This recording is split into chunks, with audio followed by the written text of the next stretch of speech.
y'all, welcome back to my channel, Crafting with Cami. As you can see, I have a lot of Cricut cuts here on my desk. I have cut these out of the Backyard Bliss collection from Close to My Heart, and I actually cut everything from that double-page scrapbook layout in the recommended colors, or pretty close to them as well. So I am planning on making this layout exactly like what is in the digital collection, in that digital file. I'm planning on mimicking it exact, which is unusual for me. If you've seen my previous videos, I usually never follow the instructions and I kind of go do my own thing. So today we are trying to copy that pretty close to exact. So I have everything cut out and I need to start getting them layered. So as you can see, this is one of the layers for the boot, and then we have a couple other pieces. So I thought I'd walk you through getting these layered on top of each other as well. Sometimes it's hard to find which pieces layer on top of each other. I have my Cricut open and set next to me so I can look at that for reference as well if I'm not sure which piece goes where. So I have my tweezers, my pickup tool, which is just like a little wax pencil, and my Barely Art glue. And with these three items, we should be able to get all these created, and then we'll put together the layout. I hope you've been enjoying this little Cricut series I've been doing. You'll be seeing me use these files a lot more in the future. I love making my own embellishments and being able to color coordinate for whatever paper I'm using, for whatever collection. As you know, with Close to My Heart closing, I will be continuing to use their products and their the paper that I have left, but eventually my colors are going to be changing. I won't have the Close to My Heart cardstock forever. So I love that I can make my own embellishments using the Cricut, and purchasing these SVG files from Close to My Heart allows me to do that forever. These will not disappear. So I'll continue to make these flowers just in the other color palette that I'll be gaining once this cardstock runs out. This flower was probably the most difficult to put together. I am gluing it from the back so that you can see the green. As you can see, I'm taking it apart here. So you can see the green that holds the petals. I don't know my flowers. I don't know what that is, but the little green part that kind of holds the petals in place. So I am gluing it from the back, but the sizes were a little tricky, so you can see me dry fitting it. I take it apart a couple times. That's the nice part about the glue, is it doesn't dry immediately, so you do have time to redo it if need be, but it dries fast enough that you don't have to worry about bumping it or moving those. This one was a little tricky as well. How I ended up finding those were following the curves and looking very closely at the Cricut on my computer. We'll add this one here, but I actually ended up putting glue all over the back of that flower and it doesn't touch the green everywhere. So I flipped it upside down to dry. The little, I cut it in shortbread, the little shortbread circle that goes typically behind the flower. So we do need to layer those, but then this one that's in my tweezers now actually has a tiny little microscopic dot that you need to add. So luckily I was able to find that. It was still on my Versamat, so I used my wax pencil to adhere that one. But the rest of these are mostly full flowers. This one has a couple circles, but they're bigger that you add to the center. But then you just layer, like this pink one here, you just layer on top of that shortbread, so then just the shortbread shows through the middle. And we'll put our bumblebee together. So it has the little head and then that little V for the tail. Just want to make sure that you're using the right side of the cardstock, since Close to My Heart's cardstock is two-toned. You want to make sure that you're using all dark or all light. This one layers onto this shortbread. I do dry fit all the pieces before adding the glue. I will be building my layout on linen cardstock. I cut out the photo mats as well. It has these three a little bit darker than this one. So this one is shortbread and then this is acorn. And I don't have my photos printed yet. We haven't even planted our garden or anything. So I am thinking gardening photos would look good with this. So I'm just going to put these little placeholders on. These come in so nice.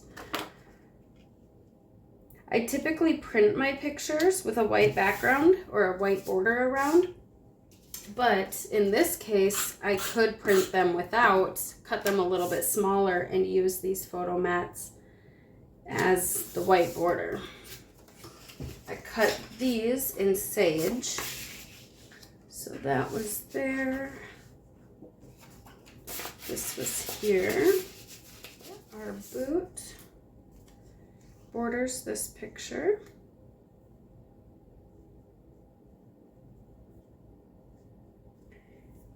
And then these just come out of the boot. So I might actually scoot this down a little more.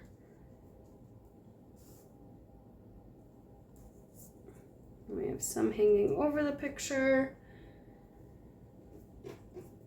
The title goes down here. I'm doing a quick dry fit of these flowers just so I know where I want the boot to sit and how high I want that photo. We'll add that tab, which they have right about here. And then we have the chevron pieces. I'll lay those out in the order that they show in that digital collection. So we'll have some peach, white, this is charcoal. And they have this one hanging off, but I kind of want it in line with this one. I don't really want, like this one was down here and this one was about there. But I don't know that I want that. I kind of want them in line together. So here I go, switching it up already. And then we have our bumblebee, which they have flying right about there. I do think I need to bring in some more of that blue. I have, oh, and I almost forgot these borders. So these are supposed to go, oh, goodness, behind there and under here. Okay, so I have this extra border from a different project and that matches my bumblebee wings. I could bring this down and just accentuate that title. I might do that. Then I have 2 spots of blue at least, here and here. Do I like my title down there or do I want it above these photos? The title was originally I love to see you grow, but I didn't print out the I love to see you. So I could put the grow up there, but then that kind of, they have the scallop above and then they have the scallop below. So do I want to move one or the other? If I move this one down, it might actually help brace that boot. And then we could do all the way across. We could even bring these in and keep that border. That's kind of nice. I might do that. So again, I'm switching it up and doing my own little thing again. Okay, I want these down low enough that my boot doesn't cover it, but I want my boot low enough that these don't touch up top. So I think right about there. So 3 3/4. So I have where I can put my picture there. I have everything adhered so far except that boot. I did not add adhesive under where my photo will be. I'm going to get that title adhered and I'm bringing in my T-square ruler to help me get it lined up straight. I'm going to start with that G and make sure that I'm the same distance away from the left-hand side of the page as I am with the W. So I'll do the W next and then I'll fill the R and O in just to make sure the letters are even. I'm not adding adhesive on that upper leaf since my photo will be under that. I'll get that R and O glued down and just making sure that they're evenly spaced between the G and W. In hindsight, I wish I would have cut some of these flowers in either red or blue to bring some of that over. We'll get those chevron pieces adhered, and I am going in the same order that they recommended in the sketch. So charcoal, white, this is peach. And then doing the same for the left-hand side. And I'm not going down into that white scalloped piece of paper. I am staying in the sage. I was noticing that with all the glue, my page was getting warped, so I am putting some acrylic blocks on those just to help weigh them down and keep everything straight and flat. And I did get a little Cricut on this one, but it'll be all right. I like where that tab is, and then we might as well get that butterfly glued down too while we're at it. Now to get all these flowers in place. So we'll start with the back layer first. So I remember this one. These leaves were kind of all behind, like the leaves and sprigs were behind all of the florals. So we'll get those tacked down first, and then I want to make sure I have plenty of room for this longer one to hang over the picture just a little bit. On the bigger leaves, I am using my tape runner, and then for all of the delicate pieces, I'm using the glue. So this one I'll hang over the picture, so I don't want to add glue to those two flowers that'll be on that photo mat. And that'll go right about here. This other sprig is very delicate, so I'll do some glue on that one. And I'll just use my tweezers, get my fingers out of the way. And I don't have tape all the way to the top of that boot, so it's quite easy to get those tucked into place. And then this red one right about there. I love this pop of red. I just wish I had more of it in the layout. The sketch didn't call for that. It didn't automatically fill red in for any of the other florals. In Cricut Design Space, it shows you which items are on that piece of paper while you print it, so you can move them around from mat to mat. So I would have just moved some of the other florals over to the red mat. I may have done the same with blue flowers as well. That is this layout.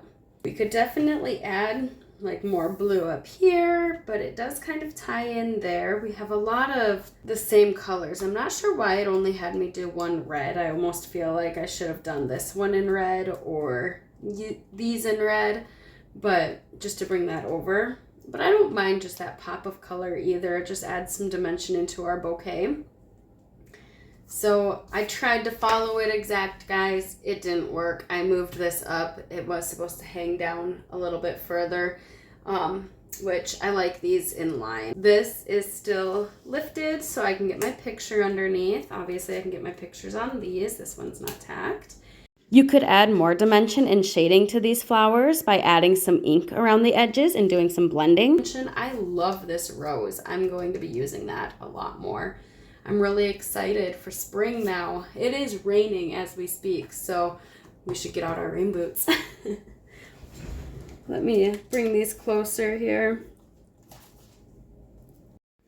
I may have wanted to bring that blue scalloped border over to the left-hand page as well. I only had the one since it was left over from another project. I could always go back and add that, but this page really wasn't symmetrical on the Cricut file, so it doesn't bother me too much not having that on the left. The longest part was choosing all the colors and cutting out the Cricut cuts and switching out the mats and all of that, but actually piecing this layout together was super simple, especially since they already had the layout designed for us. I hope you guys enjoyed this video. Again, if you have any questions regarding SVGs, I'll have that video linked after this one. You can still purchase the SVG files from my website until the end of April, so I will have those linked in the description box. And until next time, live a life worth scrapping. Bye, guys.